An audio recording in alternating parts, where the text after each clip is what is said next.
Good Sunday morning, October the 20th, 2024. I'm covering the career of Tony Gwynn and his box scores.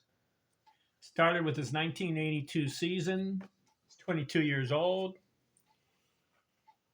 I've done 1983, 84, and this video will be 1985. His fourth year in the league. He's 25 years old. Plays 154 games.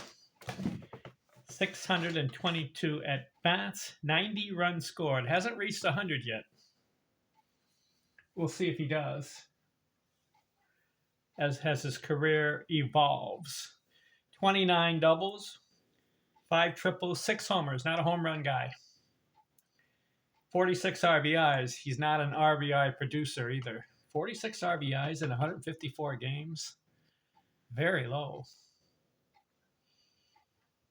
14 stolen bases, 45 walks, but Tony Gwynn is a 300 hitter. This is his fourth year in the league, and this becomes the third year in a row, 300 or better. He started his first year, 289. Then he went 309, 351, and now this season, 317. 3 years in a row, over 300. Stay with me through all these videos. You will see he goes 19 seasons in a row over 300. How many players can make that claim? Very few. 364 on base, 408 slugging, 254 total bases. His best hitting streak was 12 games, 1985. 62 multi-hit games. Wow, he's on a good roll here because in 1984, he had 74 multi-hit games, 2 or more hits. 45 two-hit games, 17 three-hit games. He had 16 games, 2 runs scored, 2 games, 3 runs scored, 6 games with 2 RBIs, 1 3 RBI game, and 1 4 RBI game. So something's very apparent with Tony Gwynn when he's in his fourth year in the league. What is that? He can hit. He's a 300 hitter. He's got back-to-back excellent hits in a season going.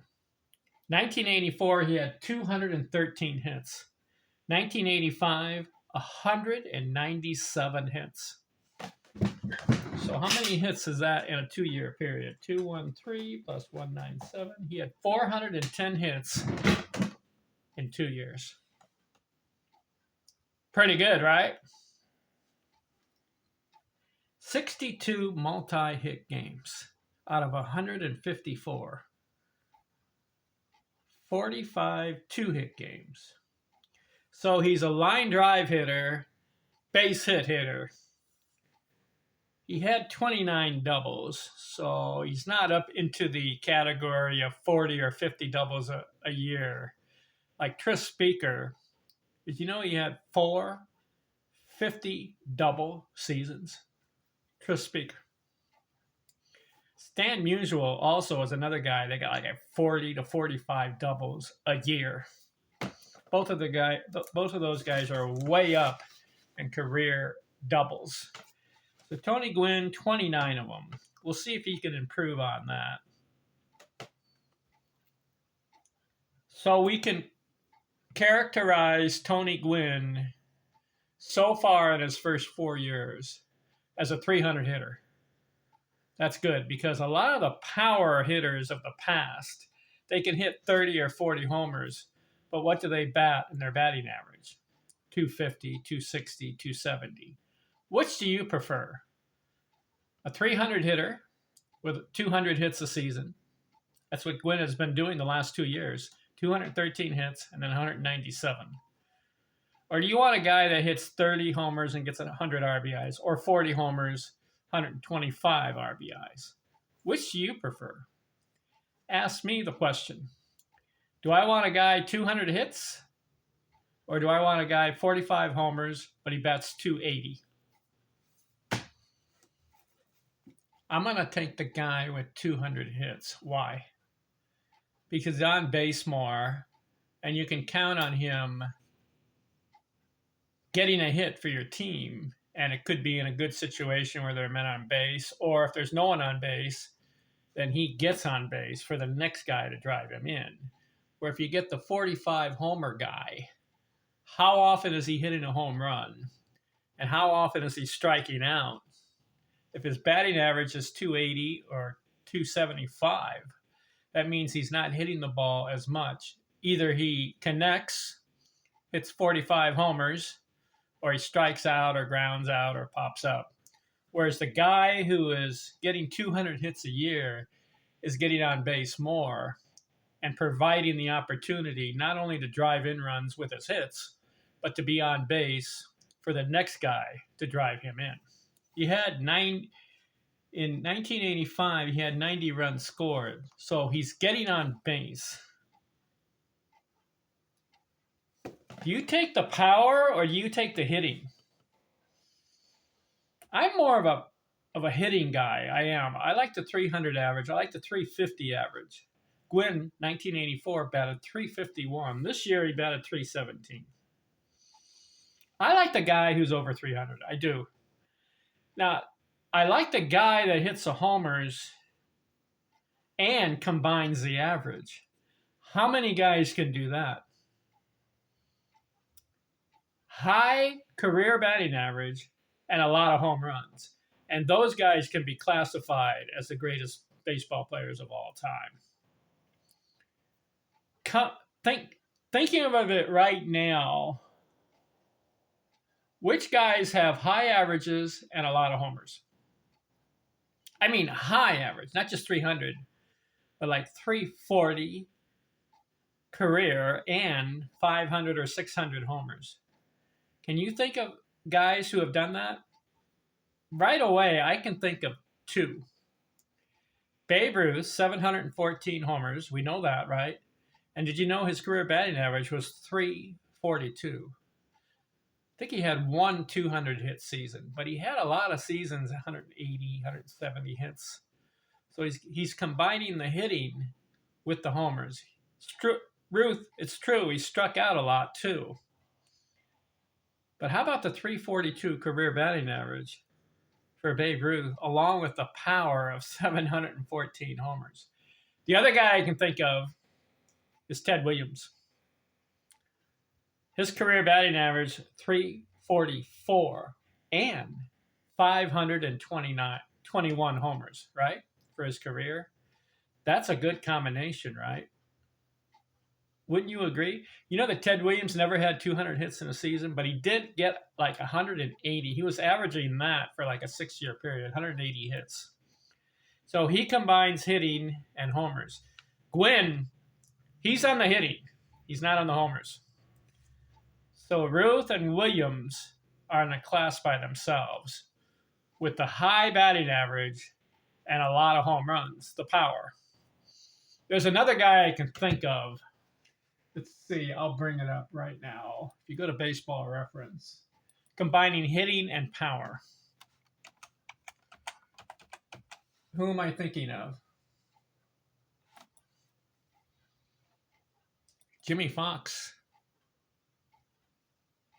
I'll show you what he did here.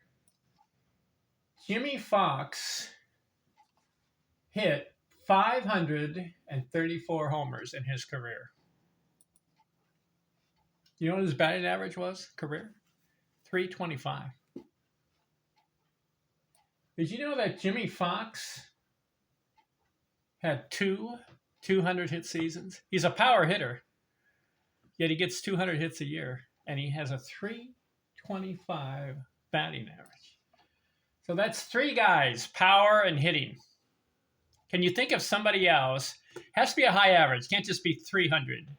Because if you're thinking of Aaron and Mays, Aaron has the homers.